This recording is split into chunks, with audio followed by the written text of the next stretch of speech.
It was a sunny afternoon in the small town of Santa Barbara on the west coast of the United States, where Maria owned one of her many homes. She was excited because she had found a dress that she thought would be perfect for an upcoming party. However, as she always did in moments of indecision, she decided to ask her closest friend Laura for her opinion. Maria took out her cell phone and took a picture to send to her friend. Sitting by the pool, Maria typed the message and attached the photo of the dress. She waited anxiously for her friend's reply, but when she saw that a few minutes had passed without any sign of Laura, she began to feel uneasy. Maria knew that Laura usually replied quickly to messages, so something seemed wrong. While she waited, she decided to take a look at social media to pass the time. Then she saw a notification, an incoming message from an unknown number. Curious, she opened the message and was surprised to see a photo of smiling children, accompanied by a friendly text. "Maria, I think you sent the message to the wrong person. My wife isn't home to help, but our children approved of the choice. You should buy it," the message read. Maria was confused for a moment, looking at the message in shock. She had no idea who this man was and why he was replying to her message. But something in that reply made her smile, even though she was still confused by it. She decided to reply to the man, thanking him for the feedback and explaining that she had made a mistake in sending the message. However, before she could send the reply, the phone rang, startling her. Maria answered the call cautiously, and on the other end of the line, a male voice greeted her. It was the man from the message. His name was Tony. He explained that he had received the photo by mistake, but that he and his children had found the dress beautiful and had encouraged her to buy it. "I'm sorry if we startled you or were inconvenient," Tony said. "It was just a joke."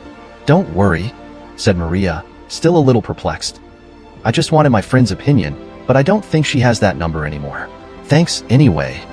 "No problem," replied Tony, his voice conveying calm and sympathy. "My wife and I love helping people, so it was a pleasure for us." The conversation between Maria and Tony continued for a few more minutes, during which time Maria felt intrigued by the kindness and generosity of the man on the other end of the line. She couldn't help thinking about the strange coincidence that had led to that unexpected exchange. After she hung up the phone, Maria couldn't get the situation out of her head. She was curious to know more about Tony and his family, and felt a strange sense of connection with them, even though she had never met them in person, nor knew where they lived, nor anything about them at all. Over the next few days, Maria couldn't get the exchange of messages with Tony out of her mind. She was intrigued by the man's kindness and friendliness, and felt as if in some very supernatural way she had made a deep and unlikely connection with someone she had just met. Meanwhile, life continued to take its course in the small town of Santa Barbara. Maria kept herself busy almost all the time with work and daily chores. At the height of her 22 years, she was already a successful entrepreneur making a living from digital businesses, and was even recognized as a major influencer on social media. She had achieved everything in an almost meteoric way, and despite all the dazzle it had brought her at first, such as travel and a luxurious life, she felt that she still hadn't achieved everything she was looking for, as if something was missing and she wasn't finding it.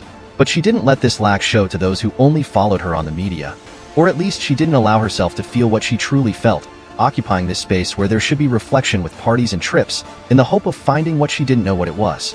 Soon the long-awaited day of the party arrived and Maria was finally able to wear the dress, where she also told Laura about the strange mistake she had made. "Just a coincidence," her friend replied, as she took another sip from her glass of champagne. Maria agreed, and so the days passed and that story was finally behind her, so she thought, until one gray Wednesday morning, while she was shopping at the mall, Maria came across a local magazine on the counter of a small luxury goods store, almost lying there forgotten. While she was waiting for the clerks to wrap up her purchases, she picked up the magazine and flipped through it, and what she saw there shocked her. Almost in the middle of the magazine there was a small note about Tony's family, which Maria recognized instantly because of the photo. She brought the magazine closer and began to read the note avidly, devouring every word of the story of that family who had touched her life in such an unexpected way. The small note was a thank you and briefly told the story of Tony and his wife, Lisa, and their 3 children, Lucas, Emily, and Noah. Tony and his wife, Lisa, were well-loved figures in the community, with many charitable works to their credit, and this was a thank you note from the local parish for some of the work they had done for the couple. It went on to say that they were always involved in charitable activities and were known for helping those in need whenever they could. And at the end, it said that their youngest son, Noah, was battling a recently discovered brain cancer, asking for prayers for him. "Miss your shopping." The attendant's voice suddenly woke her up, snapping her back to reality. "Oh yes, thank you," she replied, picking up the bags and leaving, completely oblivious to what was happening next to her. Feeling annoyed by what she had read, she decided to go home. On the way, she opened her cell phone and saw the photo they had sent her of the dress. There was Tony and the older children, Lucas and Emily, the youngest, whom she had now discovered did exist, was not with them. Maria spent several nights thinking of ways to repay Tony and his family for their kindness. She considered the possibility of contacting them again, but knew that this might seem strange or even invasive and tried to forget about it and get on with her life. But more than ever, Maria felt the urge to do something to repay the small kindness and generosity that Tony and his family had shown her. She knew she couldn't just let this connection fade away, realizing that it had been much more than just a coincidence. Despite her lack of faith, which was amplified when she lost her parents in a traffic accident as a child, she had to move in with her paternal grandparents in a small community on the outskirts of town.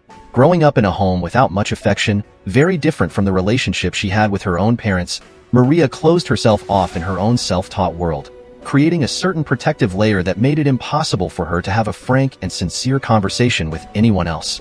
It was the internet that saved her from almost imminent loneliness, and it was also there that Maria saw the chance to escape from the world she abhorred. At just 16, she had made her first $1,000, and by the time she turned 18, she had already reached the astonishing milestone of her first million. The next 4 years were a real treat for Maria, who was able to enjoy everything that money could buy. She got to know almost every country in the world, enjoyed luxurious hotels and resorts, tasted the most sophisticated dishes, and met other people as influential as her. But all of a sudden, everything had become dull. Now she was only 22. She didn't seem to know what she was looking for anymore, and that bothered her a lot. The trips and all the luxury that used to enchant her were now something banal that tended to annoy her. As Maria delved deeper into her thoughts and reflections caused by those strange coincidences, she kept remembering Tony's youngest son, Noah, and the battle he was facing with cancer. Maria wondered how he was doing and if there was anything she could do to help him and his family through this difficult time, and wondered if there was any way she could make a positive difference in the lives of that family that had touched her so much. Determined to act, Maria began to search for information about children's cancer treatment while gathering the courage to contact Tony again. It was only after a week that Maria, not wanting to seem intrusive, plucked up the courage and sent Tony a message, explaining how she had found out about Noah's cancer and expressing her sincere desire to help in any way she could. She offered to help the family navigate the available resources and find the support they needed during this challenging time. Over the next hour, Maria reached for her cell phone several times, waiting for the notification that hadn't arrived. She thought about deleting the message, thinking it was being completely invasive, but just as she had made up her mind, Tony's message arrived. To her surprise and gratification, Tony replied with gratitude and appreciation.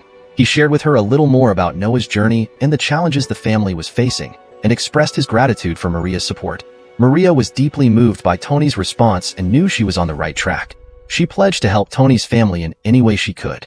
Yes, as you may have noticed, Noah wasn't in that photo. Precisely because of his treatment, he was with his mother in a clinic starting chemotherapy. During that afternoon, the two of them talked a lot, and although Maria had been willing to help, she hadn't said that she was lucky, and that didn't seem to matter to Tony either, who seemed happy just to talk to someone who seemed concerned about his son. So much so that at the end of the call, he invited her to visit them the next day. Even though she felt a little embarrassed by the unexpected invitation, Maria gladly accepted. The following afternoon, at the agreed time, the doorbell rang and Lisa answered. "Oh, you must be Maria. Please, dear, come in." Lisa and Tony were still very young when they got married. Both had just turned 20, and even though they didn't know what to expect from the future, they knew they wanted to stay together and build a huge family. In their first year of marriage, the good news came. Lisa was pregnant, but the little family was struck by tragedy when a miscarriage occurred 3 months into the pregnancy. And that was just the beginning of their journey. It took them 3 more failed attempts over 5 years before they finally managed to have their first child, Lucas. The middle child, Emily, came a short time later, and the youngest, Noah, was adopted. Those 5 long, dark years were a great test for both of them, but it was what strengthened them and firmly cultivated the love they felt for each other. At each loss, they had crises and asked themselves why they were living and reliving what seemed like another nightmare. It was only when they stopped insisting and started serving that life took off. They started by helping out in homes for the elderly and homeless children, and they also served by helping the homeless and taking an active part in local parish charity events. All of this meant that after managing to conceive the children they had dreamed of, and even in the midst of the challenges of raising children, they still found time to continue doing good. That's how Noah, the youngest, arrived in the family, abandoned in the maternity ward. Lisa and Tony knew straight away that this little child had been born for them, and life went in a certain order, until just 2 months ago they heard the news of the cancer. That night Maria couldn't sleep. The conversations with Lisa, Tony, and her inspiring family made her rethink her priorities and values more than ever. She began to question whether she was really living life to the full and making a meaningful difference. Everything she had longed for and achieved with great effort over the last few years didn't seem to be such a good thing. It was as if Lisa and Tony's kindness and generosity had lit a spark inside her, awakening a burning desire to start living with purpose and meaning. A special connection began to form between them. Maria felt as if she had found a friend in that couple, who in a way reminded her of her own parents, and perhaps this was what had made her connect so easily with them. She felt they were people with whom she could share her deepest thoughts and concerns. She was determined to support his family, and especially Noah, in every way possible, and this became a source of motivation and inspiration for her. Meanwhile, Noah's battle with cancer continued. Maria followed Tony's updates on her son's condition closely and sent him not only resources, but also messages of support and encouragement on a regular basis. She also continued to research and look for the best professionals and treatments that could benefit the family during this challenging time. It was one afternoon when Maria was feeling unwell, as if the world was fading away, that she received a call from Lisa that left her completely stunned. Lisa told her that Noah's condition had worsened and that the doctors were struggling to find a solution. Her voice was full of anguish and despair, and Maria felt a tightness in her chest as she listened. "We're trying everything, Maria," said Lisa, her voice trembling, "but we seem to be running out of options. Tony and I don't know what to do anymore." Maria felt tears welling up in her eyes as she listened to her talk about her family's struggle. She felt helpless in the face of the pain and suffering that Lisa and her family were facing. However, she knew she couldn't just give up. With renewed determination, Maria promised that she would be there for her and her family every step of the way. She offered words of comfort and encouragement, reminding Lisa that they were not alone in this struggle. She also pledged to redouble her efforts to find any additional support that could help them with their treatment. Despite the pain and uncertainty surrounding Noah's situation, Maria felt an even greater sense of unity and solidarity forming. As Noah's battle continued to unfold, Maria knew she had a crucial role to play in supporting Tony and his family. She was determined to find a solution, no matter what the future held. And in a way, all this was making her rethink more and more about the real use of money. She was beginning to realize that sometimes not even all the money in the world is a guarantee of well-being. When Maria, after asking Lisa and Tony's permission, talked about little Noah's battle on social media, there were soon even more professionals and knowledgeable people willing to help the little boy. And so from new referrals, she finally found the best treatment for that type of cancer. When Maria broke the news to Lisa and Tony that she had found a treatment in England, they were both thrilled, but said they couldn't afford a third of it. Maria smiled and told them not to worry. She would cover everything, from travel, accommodation, food, and all of Noah's treatment. They both cried with emotion, unable to thank the young woman enough. The trip was a success, and within a week the whole family was back in England. Maria chose not to go, but to stay behind and hope that everything would work out. The days passed slowly while Maria waited for news of Noah's condition. Every minute seemed like an eternity, and Maria's anxiety and worry only increased with time. She could barely concentrate on her daily tasks, her mind constantly on the child. Finally, one sunny morning, Maria received a call from Tony that filled her with hope. He said that the doctors had found an experimental treatment that could be the key to helping Noah recover. Maria felt a tremor of relief and gratitude as she listened to Tony explain the details of the treatment. "It's a chance, Maria," said Tony, his voice full of emotion. "A small light at the end of the tunnel. But it's all we need right now." Maria felt tears of joy running down her cheeks as she listened to Tony's words. She felt as if a weight had been lifted from her shoulders, and a sense of renewed hope settled in her heart. Determined to support Tony and his family during this crucial time, Maria flew to England and offered to help in any way she could. She pledged to be there for them throughout Noah's treatment, offering emotional support, practical assistance, and any other form of help that was needed. In the days that followed, Maria plunged headlong into the role of supporter and ally for Tony and his family. On her social media accounts, people asked her what had happened to Noah, who hadn't said anything about it. With his parents' permission, Maria told them everything that was going on, and asked them to send strength to the boy who was going through a crucial time. The response was immediate and overwhelming. People from all over came together to support Tony's family, sending messages of support and gestures of solidarity. Maria was overwhelmed by the generosity and support shown by the community she had built, and felt deeply grateful to be part of this movement of love and compassion. As Noah's treatment progressed, Maria continued to follow Tony's family's journey closely.